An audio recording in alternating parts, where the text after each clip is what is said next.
अजय भैया कहाँ हैं? वो अपने कमरे में है। ये सब क्या हो रहा है भाभी? आज रवि भैया भी ऑफिस नहीं गए। आज पहली बार रवि भैया की आंखों में अजय भैया के लिए नाराजगी आई है। मैं तो बचपन से देख रही हूँ भाभी, रवि भैया अजय भैया के लिए पूरे मोहल्ले से लड़ लड़ कर आते थे। उन्होंने तो कभी पापा को भी अजय भैया पर गुस्सा होने नहीं दिया। और आज उन्हीं रवि भैया की आंखों में मुझे तो यकीन ही नहीं हो रहा है।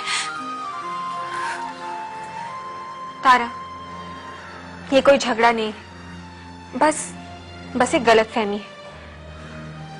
अपनों को समझने में हमसे कभी कभी गलती हो जाती है, लेकिन तारा, उस गलती का जब हमें एहसास होता है ना, तो गलतफहमी खुद ब खुद दूर हो जाती है।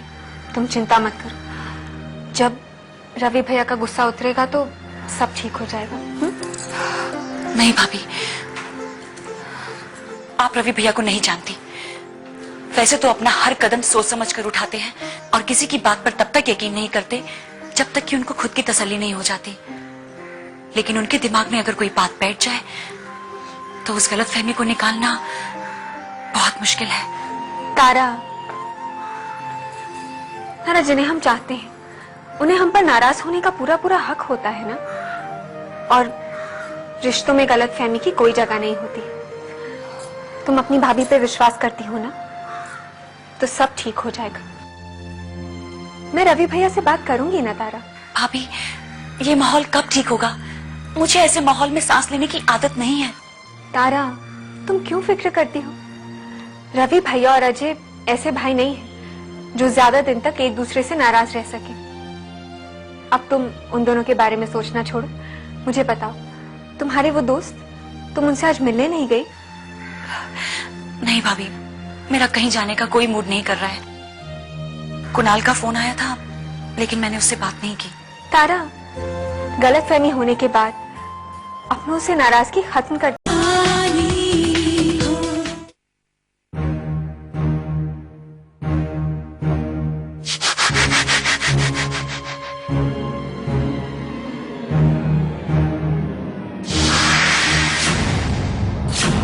I'm sorry, I'm very sorry. माफ कीजिए, मैंने देखा नहीं। नहीं देखा मैंने भी तो नहीं। बहुत जल्दी में हो गया। जी। बेटा एक बात कहूं, जिंदगी में जो इंसान आगे देख के नहीं चलता ना, वो अक्सर पीछे रह जाता है। और हमें चलना भी तो इन्हीं कदमों से है ना। I'm sorry, मेरा ध्यान कहीं और था। बेटी अगर मैं भूल नहीं रहा हूं तो तुम यशपाल अग्रवाल परिवार की छोटी बहू हो, राइट? जी, लेकिन मैंने आपको नहीं पहचाना। अरे नहीं पहचाना कभी कैसे? अभी हम पहली बार तो मिल रहे हैं। इनफैक्ट मैं तुम्हारी शादी में आया था। यशपाल मेरा बहुत पुराना दोस्त है। तुम्हारे ससुराल से मेरा बहुत ही पुराना और गहरा रिश्ता है।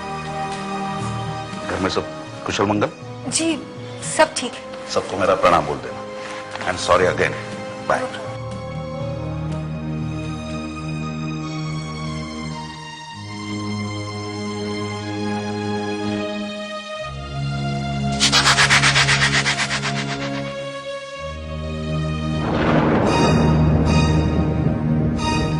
मुझे ये पता लगाना होगा कि राधा कुणाल को कैसे जानती है और यहां उसके ऑफिस में क्या कर रही है। पता लगाना होगा। शायद देवयानी को पता हो।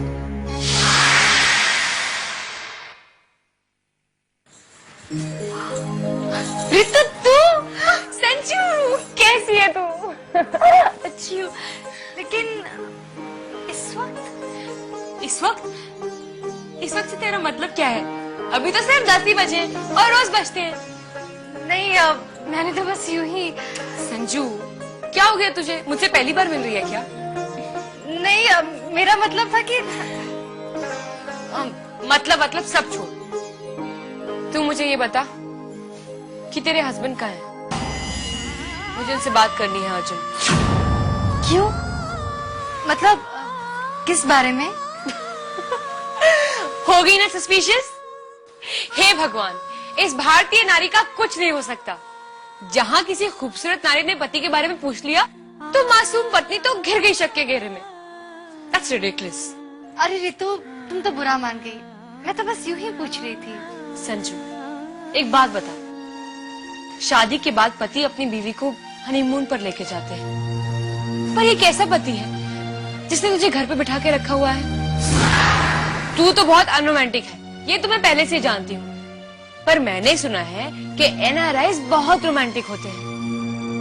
तू कब दर्शन करेगी उन वादियों की, उन पहाड़ों की और वो ठंडे ठंडे मौसम की? आई am sorry, it was a bad poetry, पर मुझे इस सवाल का जवाब चाहिए। वो तुझे कब लेके जा रहा है? उसे बुला। रितु, वो तो आज जल्दी काम पर चले गए, लेकिन उन्होंने मुझसे प्रॉमिस किया है कि जब भी उन्हें छुट्टियां मिलेंगी ना, वो मुझे बाहर घुमाने जरूर ले जाएंगे। ओह, तो हनीमून की ट्रिप छुट्टियों पर डाल दी और मेरी प्यारी भोली सी बंजारन मान गई। संजू, तू डम्बो है, तेरा कुछ नहीं हो सकता। अरे कभी तो अकल से काम लिया कर। तुझे उससे रूठ जाना चाहिए, पूरा घर सर पे उठा लेना चाहिए। अब ये सब भी क्या मुझे तुझे सिखाना पड़ेगा? नहीं रितु, उन्हें सच में छुट्टियां नहीं मिलती। पता है, शादी के लिए भी बहुत मुश्किल से उन्होंने अपना वक्त निकाला था। वाह संजू, क्या दरिया दिल इंसान है तू। अब मैं क्या कहूं? तू तो जानती है कि प्यार में वक्त प्यार का ही दामन थामता है, बहानों का नहीं। संजू, ये तू किसको तसल्ली दे रही है? मुझे? मैं सब कुछ जानती हूँ संजू। बस भगवान से यही प्रार्थना करती हूँ कि तेरे पति के बारे में जो मेरी सोच है वो बिल्कुल गलत हो। एक्सक्यूज मी, मुझे मिस्टर कुणाल से मिलना है। सर तो अभी बिजी है, बायर्स के साथ मीटिंग है। आप तब तक यहाँ पर वेट कीजिए, मैं उनको इन्फॉर्म कर देती हूँ। आप चाय या कॉफी कुछ लेंगी? नहीं, कुछ नहीं, थैंक यू। कुणाल सर के लिए कॉफी भिजवा देना। कॉफी तो करण को भी बेहद पसंद थी और कुणाल ने तो उस दिन कहा कि उसे चाय पसंद है। कहीं ये तेरी कहानी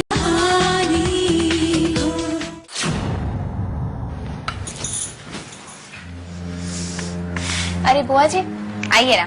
आप भी कसम से यकीन नहीं आता कि ये वही घर है जहाँ पे लोगों की पसंद का अलग अलग नाश्ता बनता था। पता नहीं इस घर को किसकी नजर लग गई है।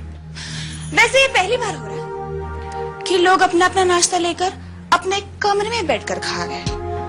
वैसे बेचारी डाइनिंग टेबल भी तरस गई है सबका चेहरा एक साथ देखने के लिए। बुआ जी, आप जरा भी चिंता मत कीजिए, देखिएगा मैं सब कुछ धीरे धीरे ठीक कर दूंगी।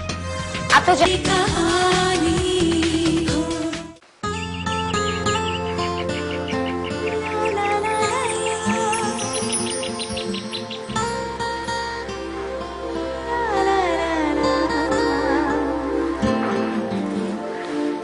I am so sorry I am late.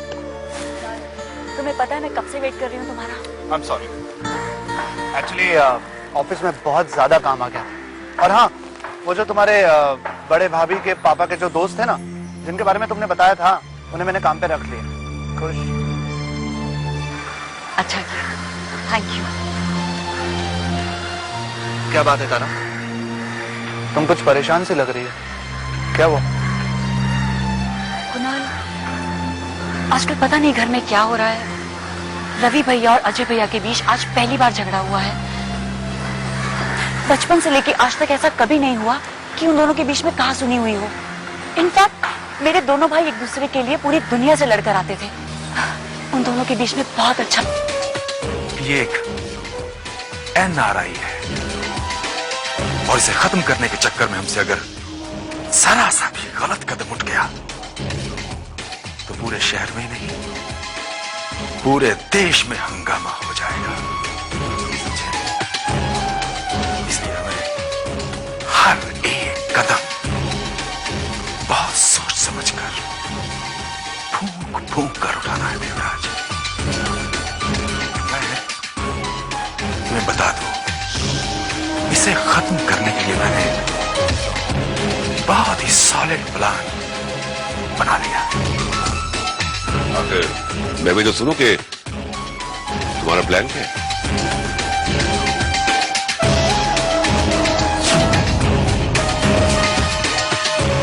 मैंने उसके लिए ऐसी मौत सोची है, ऐसी मौत सोची है कि आने वाले 7 जन्मों तक इस दुनिया में लौटने का ख्वाब नहीं देखेगा।